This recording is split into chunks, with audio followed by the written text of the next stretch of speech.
Hello and welcome to probably the last episode of this year on my channel. And I thought, because I've enjoyed so much watching other people's favourite images of the year, I thought I'd do my own. So I'm really excited to spend probably 20 minutes with you and just go through the images that have meant the most to me this year. So they won't be perhaps the most technically accomplished images that I've taken this year, but I think every one of them has probably taught me something, and I'm going to go through that with you, what they've taught me and why I like those images.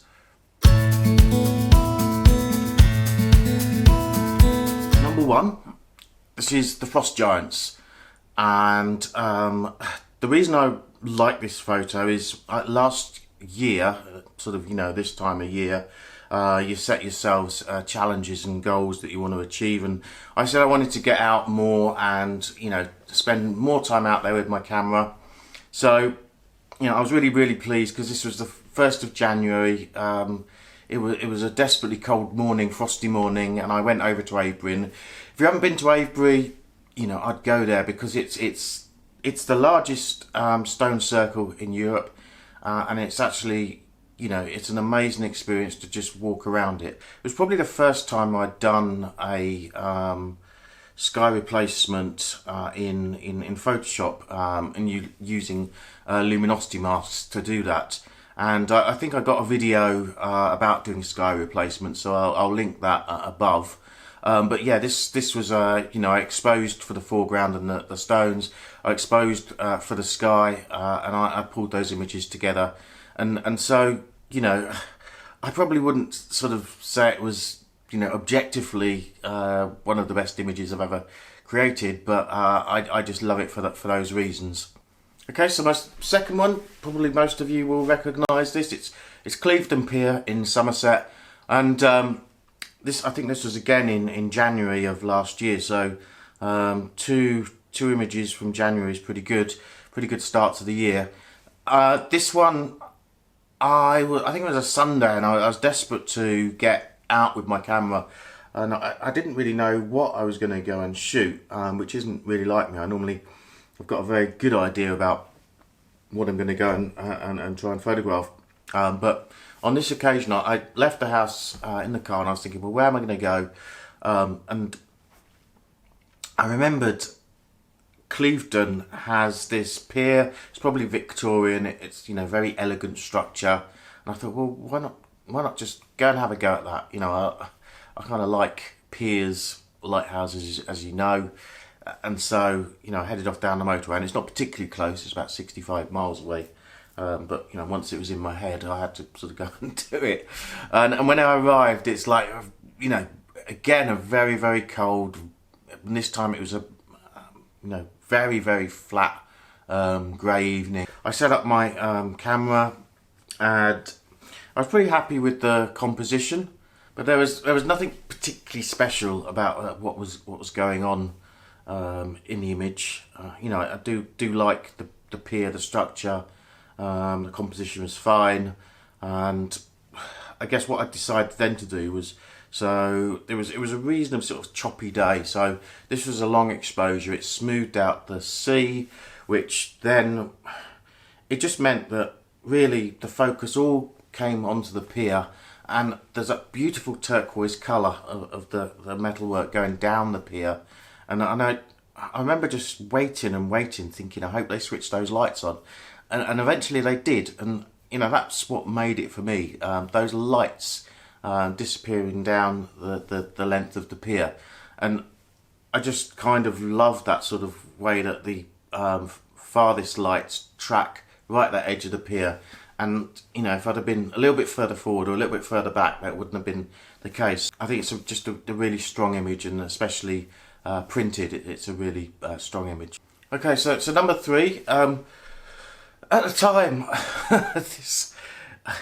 when I saw this photo when I got home, because I had no idea really that I'd managed to capture the dynamic range that I had. And this was all one image. It's not a composite of images at all. But I was just blown away by it. And the weird thing was that it really wasn't the composition that I had planned. And so this was, again, it was a cold, but it was very, very bright February afternoon. And I was down, this was Kimmeridge Bay, and again, this is another one of those locations I'd recommend anyone to go to, because there's so many different things you can shoot there. And then that's why it's one of the locations I run workshops in, because it just got such diversity. And if you've followed my Instagram account, you'll have seen, you know, dozens of pictures from Kimmeridge. So on this particular day anyway, I'd been there all afternoon, and I'd sort of set up this composition here, and you know, this was kind of an early shot I took of it, and you know, it's fine, and but you know, I was waiting for the sunset to happen, and just as the action was I suppose was going to sort of start, this lady popped up with her camera and her tripod, and she walked down to the end of the pier, and she just said to me, "Oh, I'm not going to be in your shot if I'm here." And it was like, well, you are, but you know, I don't own the beach, kind of thing, which has always been my attitude. You know, it's like, so yeah, you know, if you want to take a quick shot, maybe you can ask people to move, but if you know, people are setting up their cameras somewhere and they happen to be in your way, and I just think it's kind of tough, and I just have to find a different composition. So, you know, notwithstanding that, I was really, really annoyed at the time, but I bit my tongue, and I just looked around about, you know, what was around me. And so, you know, come back to this image, and this image it's one of those ones where those rocks in that pool, I don't know whether kids had put them there or what, but you know, they're not there. They've not been there the last time I've gone there, and also the sun setting right at the end of the headland. You know, it was just a coming together of just stuff that just made for a fantastic image, and it's really not the sort of picture I kind of take, because it's a little bit busy, but you know, if someone else had taken it, I would, you know, say it was a really good image. So, and you know, I suppose the thing that taught me was that one should, you know, continue to move and look around when you're in a location. And I'd been there all afternoon, so I was fairly certain about what I wanted to take. But you know, looking around me, I just saw this rock pool there, and it just, I was like, well, okay, you know, that's my image. Okay, so this is number 4, and I've called this Folly in the Mist, and it's for sale in the local museum art gallery, and it's the Folly at Farringdon, looking at it from Badbury Clump, or Badbury Hill, which just over the border into Oxfordshire. And this is one of those ones where really it was a you know, a morning where I said I'd get up early and go and capture this. I think this was February as well, and so I guess I'd had a pretty good start to the year. So 2 keepers in January, 2 keepers in February, and anyway, I you know, thought I'd get up, but then I couldn't be bothered, and I think I just got up and I just snuck a look out the window, and it was really really misty out there, and so it was like, wow, I need to go. And you know, I had in my head, if it's misty, I need to go and take this shot. So you know, straight in the car, straight over there, you know, set the shot up, and really sort of, it was almost, you know, there and done and back within, you know, 30 minutes, an hour. So it was really kind of, and you know, so there's a couple of things there. There's if you think you can't be bothered to get out, then get out. You know, it's a good thing to always remind yourself that you could miss these shots if you don't get out. You know, perhaps 9 times out of 10 you get out and you get nothing, but you know, there's that one time where you get that shot and you go, wow, you know, that was just, you know, luck. And I guess the more you get out, the luckier you get. And you know, and the second thing is, when you're out and about, and I'd been to Badbury Hill a few times, you know, and just in the back of my mind, if we got a foggy morning, foggy sunrise, this would make a great shot. So, you know, keep those in the back of your mind when you're out there. So it might not be a good image to take at that point, but just keep it, store it, and come back to it. That's number 5, and this was April, so March didn't net me any keepers, and I'd been to, this is Burnham-on-Sea Lower Lighthouse. If you don't know, it's been sort of featured in many magazines, and you know, as you know, I like lighthouses, so it's, you know, definitely one of those things that I'm going to go and shoot probably again and again, and it's an hour and a half away maybe, so it's not, you know, that accessible, but I'd been there anyway. I'd been there in early April, and I captured a few images of it. It was the first time I'd been there, and this is one of them. Now, it's kind of okay, but it's got those buildings in the background and just feels a bit messy, so I wasn't completely sold on it. But what I didn't know was my wife had booked a cottage down very close to Burnham-on-Sea for my birthday, which was just a few weeks later, and so it was the ideal opportunity to go back there. And the image I showed you was a dawn image, and this image is a sunset image, and so, you know, again, I knew in my head that if the sun was around the other way, I could get rid of all that clutter, which is Burnham-on-Sea, in the background, and get a much smoother, cleaner image. And at the time, I was a little bit disappointed as I stood on the beach because there was no colour in the sky at all. But in the end, I think it sort of acted or played to an advantage, because what we've now got is a fairly empty sort of image, and it's just got enough interest in the sky, and a very, very strong central focal point. And what I do like about it is you've got these footprints that go across the sand, and you know, it's, I guess, a little bit of mystery in terms of, you know, what if you don't know, what is this building, you know, and who's going there, and what did they do when they got there. So I kind of like a little bit of mystery in my images, in terms of, you know, not obvious what we're looking at, you know, and it's quite hard to do. So if I do manage to sort of get a little bit of that in my images, I'm quite pleased. So I was very pleased with that image, and very grateful for my wife for taking me back there to enable me to capture that so soon after I'd first been there. The next image, another lighthouse, and another rather strange lighthouse. And I guess what I couldn't believe was this was literally just down the road from my mother's house, and I didn't know it was there, and I just saw it in Justin Min's photo view book, and I thought, well, next time I'm at my mum's, I'm you know, have to go out there and photograph this lighthouse. And I remember at the time it was very, very sort of grey sunset. This was in May, very grey sunset, and you know, I just, there's various sort of sea defences on the beach, and you know, did I try and get those in as leading lines? And in the end, for me, what worked was just giving this strange little structure again, loads of space in the image, and long exposure, so completely flatten the sea.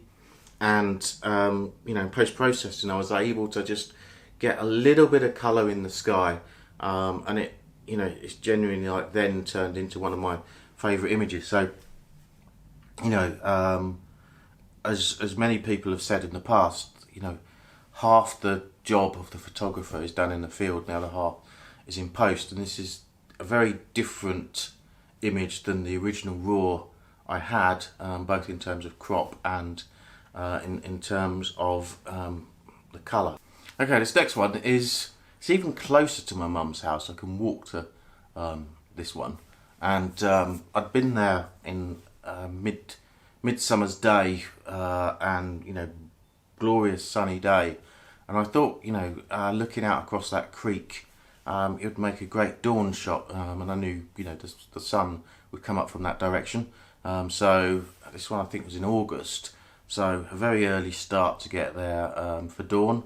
And I guess I did look at tide times, so I knew the tide would be out, but I guess I didn't realise it would be so sort of muddy. So the boat here is just sort of sitting on mud, and I was again a little bit sort of disappointed, because I thought, well, I'm not really going to get the reflections of the sky in the water at all.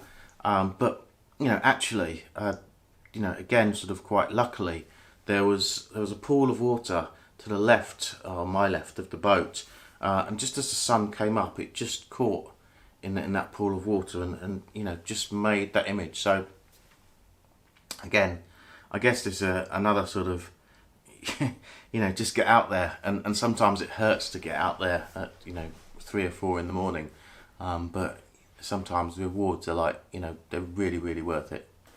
Okay, this one, bit of a weird one, because it's, first glance there's nothing in the image, it's just sand and sea and sky, but it's like one of those things that the more I look at the image, the more I see. And this was taken at West Wittering. I went shooting with Ben Graham, and he was showing me where he goes and shoots, and we were there again. This was probably August again, or maybe, no, I think it was August. And so it was like, I met him at 3 in the morning, and we'd been shooting down there, and I hadn't really sort of like seen that much that floated in my boat. A million possibilities, but I hadn't sure I'd actually captured anything. And so this was just as we were, I suppose, just getting ready to walk back to the car.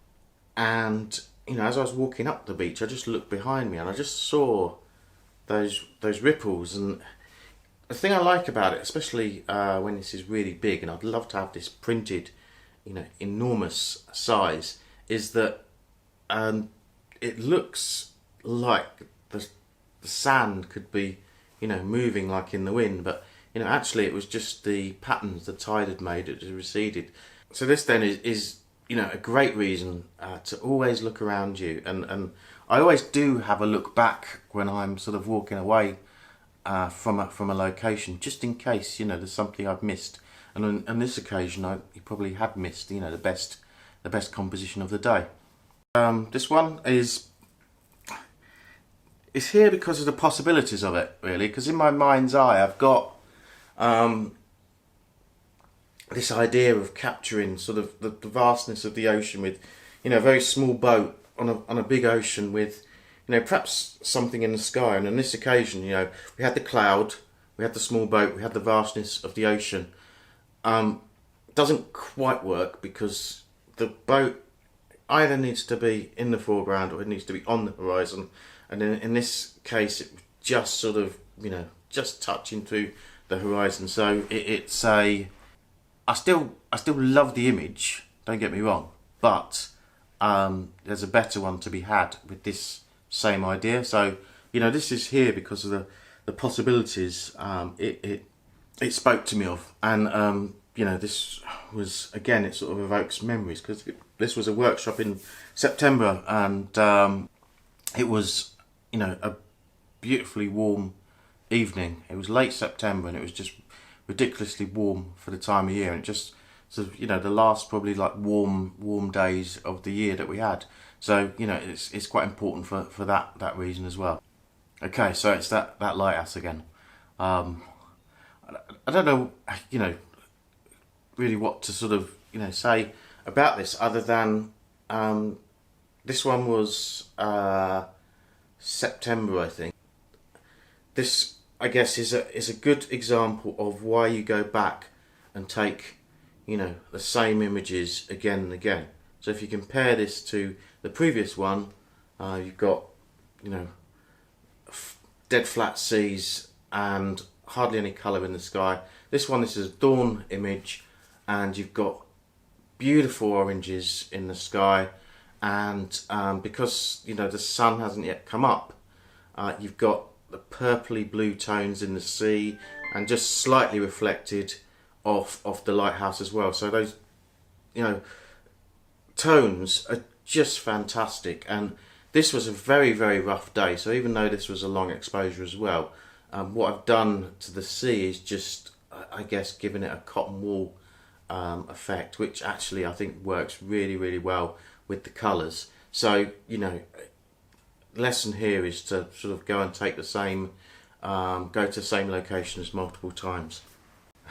And this one is Aldeburgh in Suffolk. Aldeburgh is a fantastic, beautiful little town in Suffolk, and here, this was a happy with the shot despite myself kind of image, because I've been carrying around actually my proper camera, my Nikon, you know, all morning looking for compositions, and there's lots of fishing boats on the shore there, but you know, fishermen obviously, they're not the tidiest of people, so all around the boats is I guess the various bits and pieces, flotsam and jetsam, as it were, of what they use in their trade. So I couldn't get any sort of like neat compositions, and I struggle with untidiness. But I did see this one boat sat there on the shore, and I thought, well, you know, let's try and grab an image there. But again, like I really want only, you know, boat and shingle. I don't want, you know, sea and waves. So long exposure, but then when I reached into my bag, I'd taken off the adapters, or taken out the adapters for my neutral density filters. It's like, so I carried this bag with me, you know, for the last half an hour, whatever it was. And also I brought all this stuff all this way, and now I can't take the shot. But luckily, I had a filter that, or an adapter that fit my Lumix, so my vlogging camera, and so this was taken on that. And so that's not the lesson. The lesson from this is to keep focus on all parts of your job. So here I lost focus when I packed up my kit and I left vital bits behind, and so, you know, just don't do that. Stay in the moment when you're doing your photography. Okay, so last one. This is Badbury Hill as well. The funny thing is, I spent a great deal of time at Savernake Forest, which again is about half an hour down the road, and I've been there like so many times over the summer and the autumn, just trying to improve my woodland photography. You know, everyone knows it's really, really hard, but you know, the more you do it, the better you get. So I've just spent hours down there just wandering and finding things to shoot, and almost all of it's been a failure, and I've recorded, I wouldn't say hours and hours, but I've certainly recorded a few hours of vlog material there. But because, you know, I was always struggling to find an image to, you know, the sort of ta-da moment of here's the great image that all of this work has paid off with. You know, I've never shown any of those vlogs, but this was a day when conditions just looked pretty good, and I just got out of the house and I tore up to Badbury Hill, which is actually closer than Savernake anyway, and you know, almost sort of I wandered amongst the trees, and almost the first composition I saw was this, you know, and obviously it needs a bit of work when you're there to you know, just walk around it and just check that actually that is you know, the best view that you've got here. But you know, it's just, I guess, irony of it is that, you know, just this one, get out of the car, walk in the tree, and you go, oh, fantastic composition. Or spend hours and hours and hours wandering around a squelchy forest floor and not really get anything. So I guess the lesson in that is, I guess, take the opportunities. That's my 12 favourite images. I hope you've liked them. I hope you like this video, and most of those images are available to buy as prints on my website. and it's been really lovely doing these videos this year. I'm really looking forward to next year.